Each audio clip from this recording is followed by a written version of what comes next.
Boa noite, gente.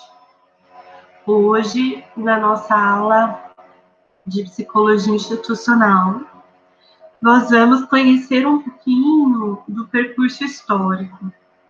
Quem foram os autores que refletiram sobre as instituições, que propuseram a compreensão sobre a instituição com base na leitura psicanalítica das relações sociais e também com foco nas relações de poder. Vou abrir aqui a nossa apresentação.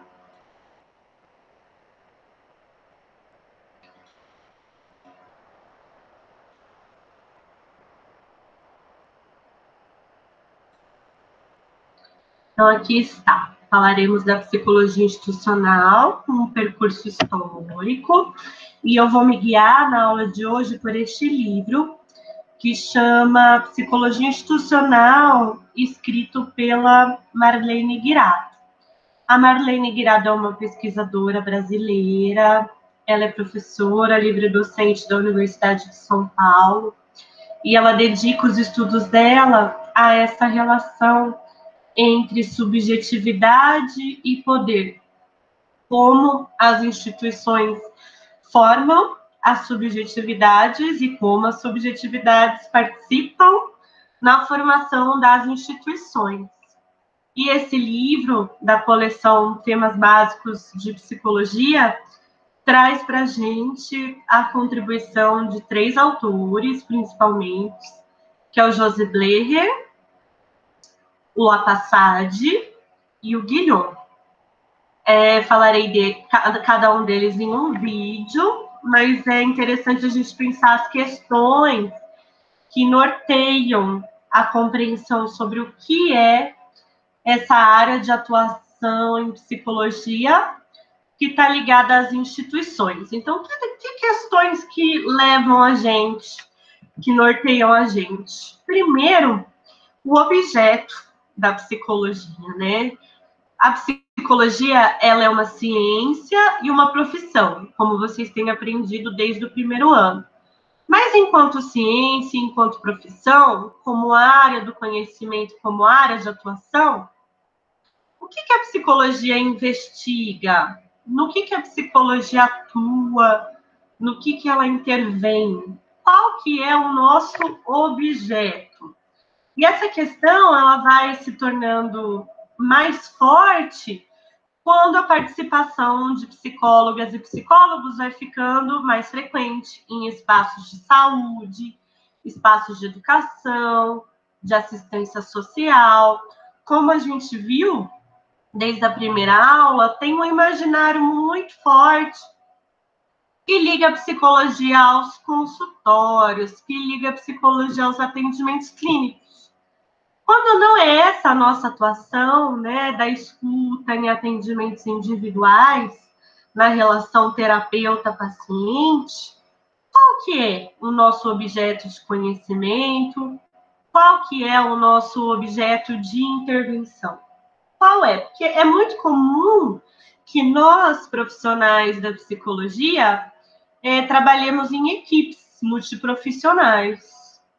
Então, se a gente trabalha com pessoas das áreas da enfermagem, da medicina, do serviço social, da fisioterapia, da odontologia e assim por diante, da fonoaudiologia, da terapia ocupacional, da pedagogia. Se a gente atua com profissionais de várias áreas, qual que é a nossa especificidade? Né? No imaginário de muita gente, a nossa especificidade seria que a gente ouviria cada trajetória individualmente, se atentaria a cada caso individualmente. É essa a nossa especificidade? Né? A gente tem uma produção vasta da nossa atuação na escuta individual, no âmbito individual.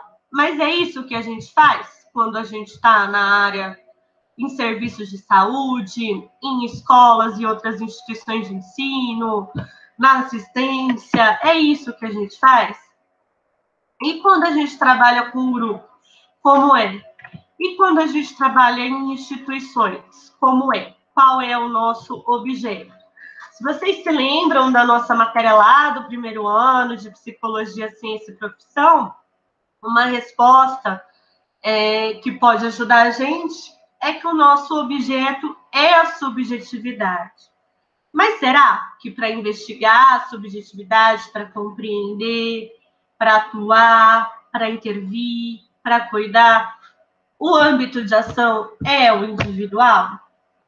Então, a gente percebe, né, aqui no Brasil, como foi que as discussões sobre a psicologia institucional foram crescendo.